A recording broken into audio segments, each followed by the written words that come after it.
करे हूँ सदा शंकर पद पूजा। अपने पति महादेव के सदैव चरणों की सेवा करना, उनकी शुश्रूषा करना,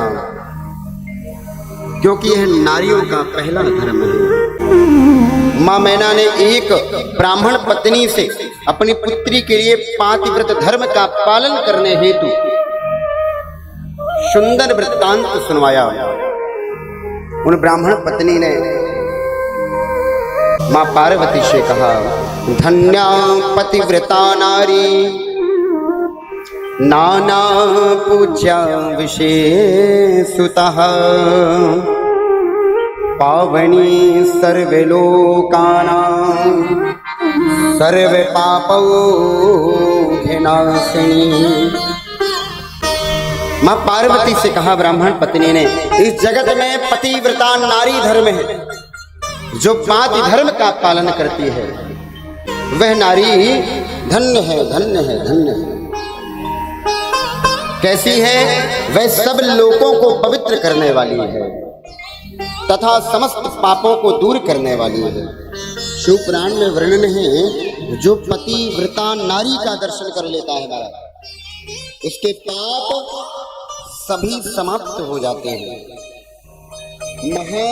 महान पतिव्रता धर्मः श्रुति स्मृति नोदितः। पतिव्रत धर्म पालन करने वाली पत्नियों का यह धर्म महान है, जिसका वर्णन श्रुतियों और स्मृतियों में भी भरा हुआ है। निश्चय ही पतिव्रत धर्म जैसा अन्यत्र कोई श्रेष्ठ धर्म दूसरा नहीं है। सबसे श्रेष्ठ धर्म है पातिव्रत धर्म का पालन करना। तो पतिव्रत धर्म पालन करने वाली स्त्रियों को चाहिए कि वो अपने पति का नाम न ले।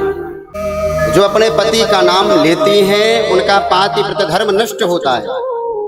इसलिए एजी ओजी हाजी करके बुलाओ, हाँ, लेकिन नाम मत लो। दो और हैं जिनका नाम नहीं लेना चाहिए। एक तो सबसे बड़ी संतान का, आपके घर में जो पहली संतान हो उसका नाम नहीं लेना चाहिए, इससे आयु का हरण होता है। उसको कुछ भी संबोधित करो लेकिन नाम नहीं लेना, चाहे वो बिटिया हो चाहे लड़का हो, पहली संतान का। और दूसरा गुरु का। इन तीन का नाम नहीं लेना चाहिए। पत्नी को चाहिए पति के सो जाने के बाद ही सोए। ये पातिव्रत धर्म का पालन करने वाली स्त्रियों के बारे में बता रहे हैं। स्त्री को चाहिए पति के पश्चात ही सोवे और पति के भोजन कर लेने के बाद ही भोजन करे।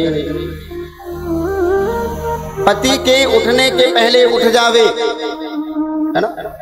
जैसे सुबह नौकरी ऑफिस ड्यूटी में जाना हो तो उसके पहले पत्नी का धर्म है कि पति के लिए सुंदर पकवान की व्यवस्था करे, उससे पहले उठ जावे।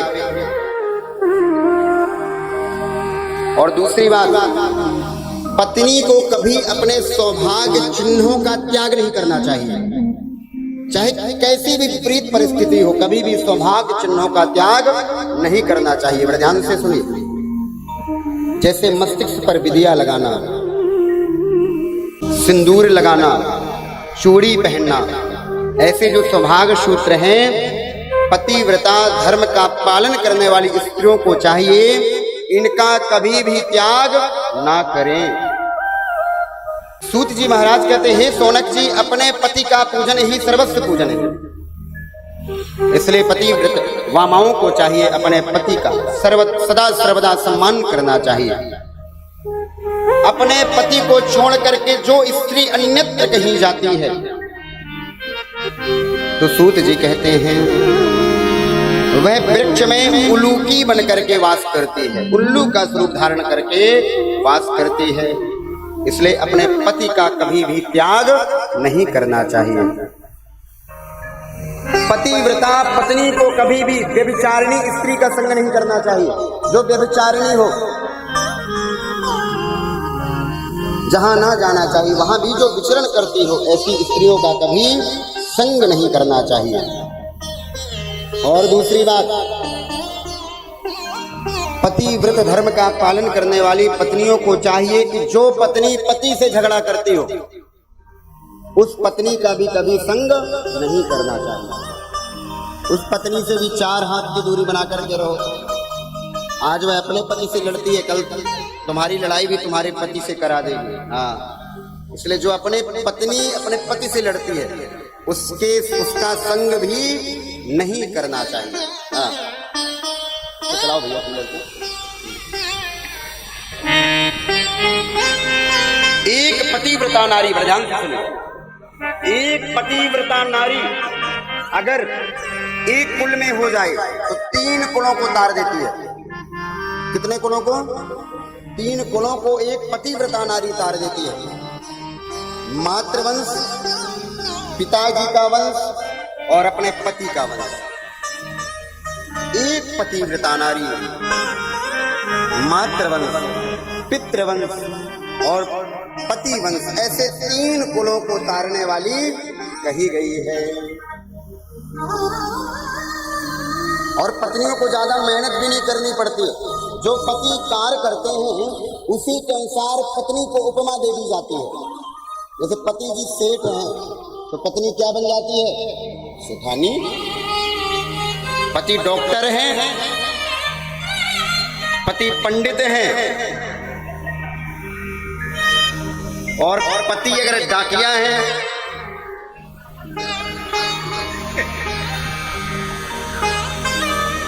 अगर डाकिया है तो कोई नहीं बोलेगा, डाकनी। हाँ, इसलिए महाराज जो पति का काम होता है ना उसी के अनुसार पत्नी को उपमा मिल जाती है। इसलिए बहुत मेहनत करने की आवश्यकता नहीं है। अगर पति चुपता है तो पत्नी भी चुपती ही बन जाती है। हाँ, इसलिए पत्नी घर और गृहस्थी को संभालने वाली कही गई है। इस जगत का मूल आधार ही गृहस्थ जीवन है। और गृहस्थ जीवन क्या है? गृहस्थ जीवन महाराज पत्नी से है। अगर पत्नी नहीं है तो बच्चे नहीं हैं, और जब बच्चे नहीं होंगे तो नाती पोते नहीं होंगे, ना आप दादा दादी बनोगे। तो गृहस्थ का आधार ही, गृहस्थी जीवन का आधार ही पत्नी है। बिना पत्नी के घर ईंट पत्थरों का घर ही कहा जाता है। ना गृहम गृहमित्याहु गृहिणी गृहमुच्यते। महाराज उस घर को घर नहीं कहते हैं जिस घर में गृहिणी नहीं है, और जिस घर में गृहिणी है वह घर ही सर्वश्रेष्ठ गृह कहलाता है। चाहे वो घर आपका भले ही घास फूस से बना हुआ क्यों ना हो, वह घर आपका चाहे पीपल के वृक्ष की छाया ही क्यों ना हो, वही आपका गृहस्थ जीवन कहलाता है। तो घर की शोभा किससे है? गृहिणी से है। बिना गृहिणी के गृह बेकार है महाराज। ईंट पत्थरों की भांति वह खड़ा रहता है। अब आप देख लीजिए, जहाँ केवल पुरुष रहते हों उस घर में कभी चले जाना, उसकी हालत देखना कैसी होती है। हाँ, और जिस घर में गृहिणी रहती है, पत्नी रहती है, माँ रहती है, बहन रहती है, उस घर की स्थिति को देखो महाराज, कितना सुंदर होता है। तो गृह की शोभा किससे है? गृहिणी से है। भार्या मूलम गृहत्तस्या भार्या मूलम सुखस्य च। ऐसी पतिव्रता नारी का जो पुरुष दर्शन कर लेता है, जो भी भक्त दर्शन कर लेता है, उसे अनंत पुण्य की प्राप्ति होती है। पतिव्रता नारी 4 प्रकार की कही गई है। बड़ा ध्यान से सुनेगा। 4 प्रकार की पतिव्रता नारी कही गई हैं। मां अनसुईया ने जय श्री सीता मैया को उपदेश दिया है। 4 प्रकार की पतिव्रता नारी है। उत्तम के यस बस मन माही, सपन हूँ आनी पुरुष जग नाही। उत्तम के यस बस मन माही, सपन हूँ आनी पुरुष जग नाही। मध्य में पर्वत देखहि कैसे, मध्य में पर्वत देखहि कैसे।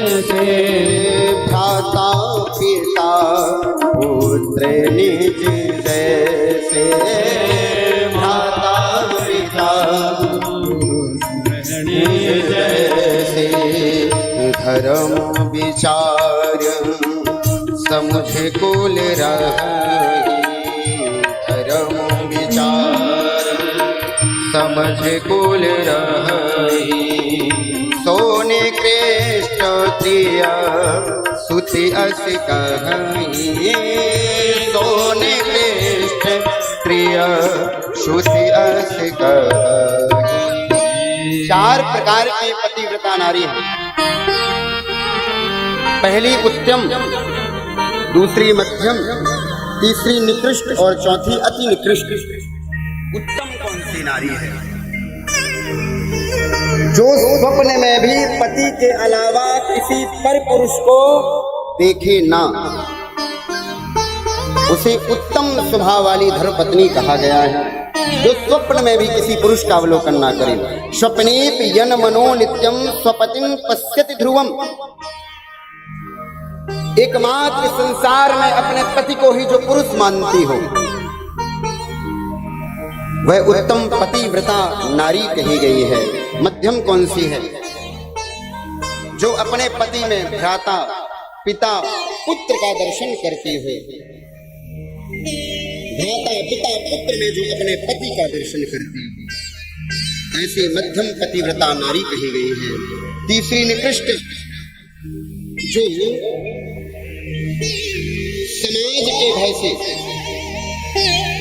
परिवार के भय से और अपने पति के प्रेम के वशीभूत होकर भी जो पर परस्पर नहीं देखती है, ऐसी तीसरी निकृष्ट पतिव्रता नारी कही गई है। चौथी है अति निकृष्ट, जो मौका न मिलने पर अपने पति के साथ ही हमेशा जीवन बिता देती है, ऐसी अति निकृष्ट पतिव्रता नारी कही गई है। तो चार प्रकार की पतिव्रता नारियां यहाँ पर बताई गई हैं। इनमें से अगर कोई भी पतिव्रता नारी बन जाए तो वह इस जगत के लिए कल्याणकारी है। बोली गौरी शंकर भगवान की जय। ऐसा बहुत ही उत्तम संदेश मां मैना ने अपनी बेटी पुत्री पार्वती को दिया है और कहा, हे पार्वती, सदैव अपने पति के चरणों की पूजा करना, क्योंकि पति ही पत्नी के लिए सर्वस्व परमेश्वर होता है।